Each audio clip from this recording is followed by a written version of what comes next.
cat is out of the f***ing bag. Yeah. Yes, ladies and gents, the cat is out of the bag, as it looks like the Sean Ryan Show, and some of you guys may have known him under the branding of Vigilance Elite as well, has a channel on YouTube which is covering what is a spicy topic for the Canadian government or the Canadian military, as it seems they're trying to silence this former special operations sniper, and they're not going down without a fight. To give the backstory so you guys understand where this is coming from, the Sean Ryan Show typically covers very sensitive topics from combat veterans that are out there and people that are in top tier units and their experiences on the battlefield. And this was very specific because this was the sniper from a Canadian platoon that was out there that made a 2.2-mile kill over Mosul of an ISIS fighter, and this was celebrated back in 2017, and they had actually already covered this, and this has already been publicly shared information, but it seems like there may have been some video that was shared on the Sean Ryan Show which was not already cleared or already approved or whatever, according to the statements from the Canadian government. But they think there is another agenda as to why this is happening, and they think it's because of the COVID-19 mandate, which is going to get into this. Now, they did send Sean Ryan this letter on 10 February of 2023, and this says it is from the Canadian Special Operations Forces Command, National Defense Headquarters, and they say, "Dear Mr. Ryan, cease and desist publication of classified information, Sean Ryan Show, Dallas Alexander, episodes number 47 and 48. I'm a military legal officer with the Office of the Judge Advocate General for the Canadian Armed Forces and legal advisor to the Canadian Special Operations Forces Command. You are hereby notified that the Department of National Defense, D&D, the Canadian Armed Forces, CAF, and the Government of Canada demand that you immediately withdraw from public access. The Sean Ryan Show episode number 47, inclusive of the interview and video made with participation of former member of the CAF, Dallas, also known as Dallas Alexander. This includes removing the episode from all hosting platforms that you have utilized, including but not limited to YouTube, Spotify, and Apple Podcasts.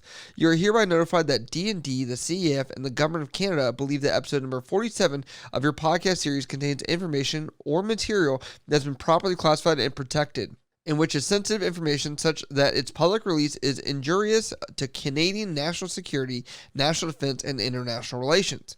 You are hereby notified that CAF, D&D, and the Government of Canada also demands that you refrain from publishing or otherwise make available for public access the upcoming episode number 48 of the Sean Ryan Show, unless and until it has been reviewed by officials of CAF, D&D to our sole satisfaction, to ensure exclusion of classified material or information which may be subject to certain rights or obligations, including but not limited to copyright, trademark, or other property rights, contractual obligations, and applicable Canadian and United States laws and regulations concerning the traffic of arms. You are hereby notified that Dallas, into possession of the materials, information, and photographic information that were provided to you in the course of the service with the CAF, Dallas, any persons or entities assisting or encouraging them in any continuing intentional or inadvertent unauthorized disclosures of classified information may be liable under the National Defense Act, the Criminal Code of Canada, or the Security of Information Act. Further, any video or photographic information or data provided by Dallas collected or recorded during the service with CAF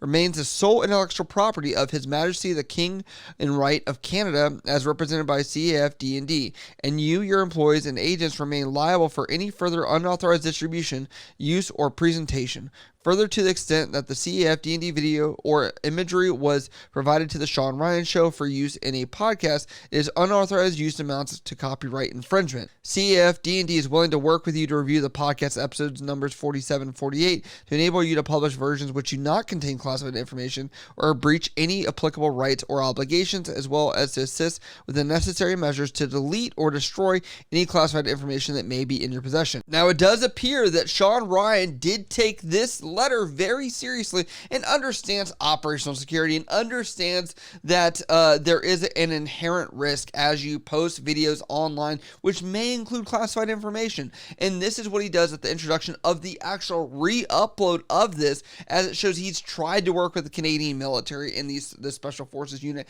to be able to publish an episode. I'm trying to do what's best for everybody here, okay?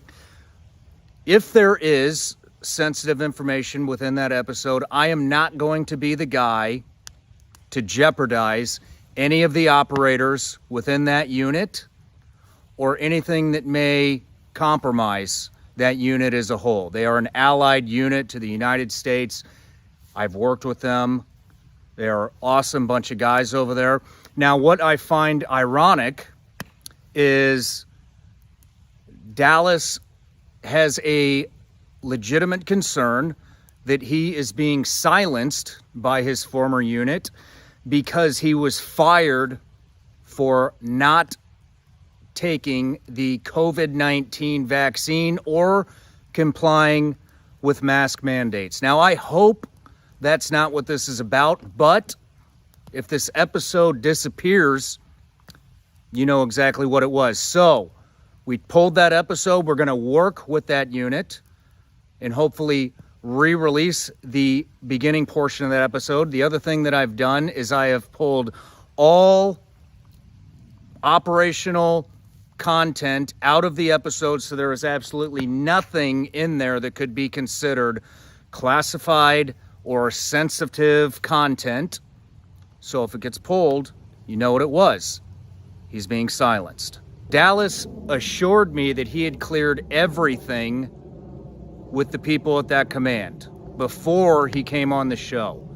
Secondly, what I find ironic is there was a press release done giving up the location of those operators who were on that sniper team and took the shot when they killed that man before they were even gone from the site. So they compromised the sniper team's location before they even left. Now, I don't know what could be more sensitive than the actual operator's location on site after they took out an ISIS fighter, but I'm going to go with the benefit of the doubt here, and I'm going to hope that that's all this is.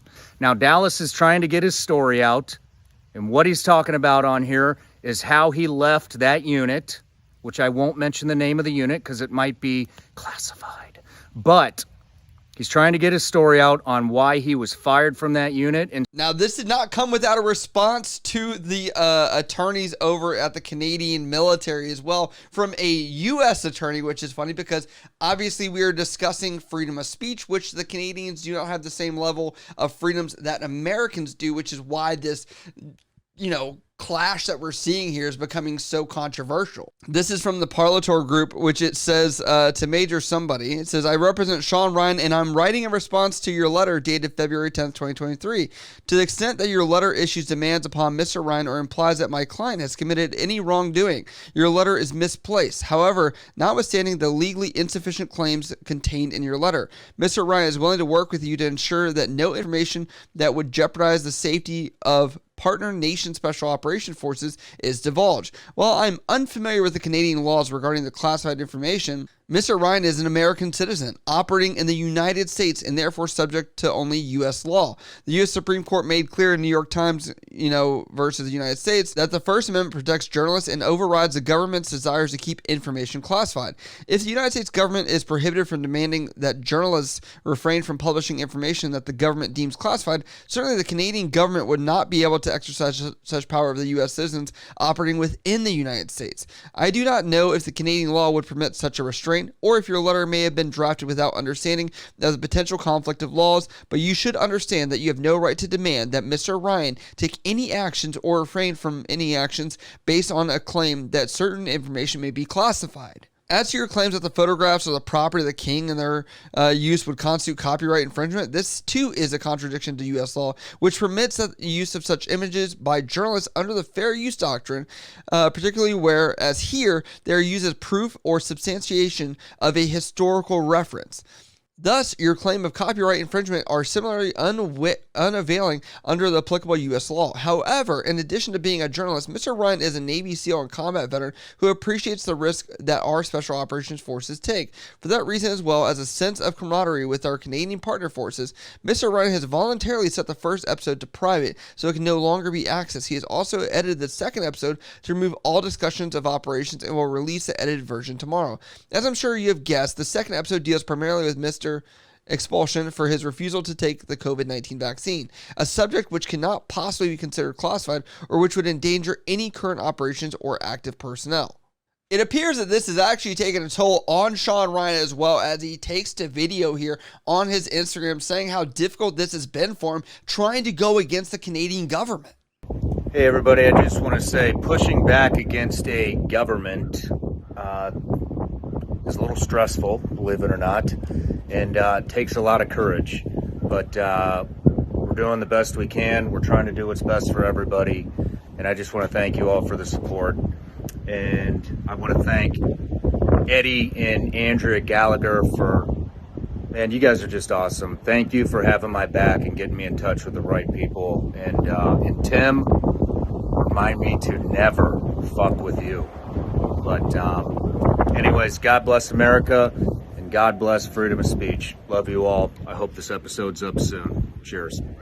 Yes, ladies and gents, that is right. That is Eddie Gallagher and his wife, which do have the Pipehitters Foundation, which did fight their own legal battle against the U.S. military and the U.S. government as they were trying to charge him with war crimes previously. It looks like they did advise Sean Ryan here on appropriate representation. So it does look like he does have some backing from some notable figures out there that are trying to make sure that there is freedom of speech and covering what we're talking about here. And on top of this, it does look like there has been a little bit of leeway or an update of conversation as the most recent post Sean Ryan's come out with talking about the situation, where he says this. And I think we're actually going to come out on top, believe it or not. I can't believe I'm saying that, and I'm so thankful if we do. It's not over yet. But what I really want to tell you guys is when it comes to standing up for what you believe in, that is never an easy thing to do. Okay? It always comes with a great degree of fear, anxiety, stress, and a whole lot of uncertainty. And I don't know how this operation looks from the outside, but Sean Ryan's show only has 6 people. We are an extremely small operation. I'm not a guy with an endless bank account. I am not a wealthy dude. I'm just a normal American man standing up for what I believe in, which in this case is not censoring and silencing the people.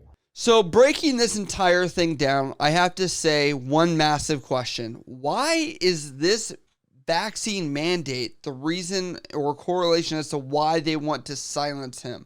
If they have already compromised where the unit was at during this, if he already cleared it with them, which I would ask, did he get that in writing? Because God forbid they would actually say anything in writing, yes, you may use this. As you know, any big first world country military, it seems like bureaucracy is just what is the barrier to anything ever actually happening. It's almost easier to ask for forgiveness because none of these organizations just run like a well-oiled machine, where this would be something that would be applicable and be able to be allowed onto the platform. And lastly, why do they not want to give him the notoriety? It's funny because from the reports, it looks like the Canadian government and the military took all this credit. Yes, these are our guys. But the second they were COVID deniers, or whatever, now we're seeing that they want to, silence this guy. If anything, I am worried about the safety and protections for this gentleman that came on the Sean Ryan show. And it is interesting because when he made the statement, it was while he was on U.S. soil. I don't know the legalities of this thing. I'm not an expert in Canadian law, but I don't know how this is going to play out. I definitely want to keep up with this case because I do think it's important. And I can say, this is a very complex case, but I'd love to know what you guys think about this. Write your comments down below. If you guys like topics like this that I cover, hit me up over on Instagram, Snapchat, Twitter, TikTok, or down in the comments below. I love you guys. I'll see you next time.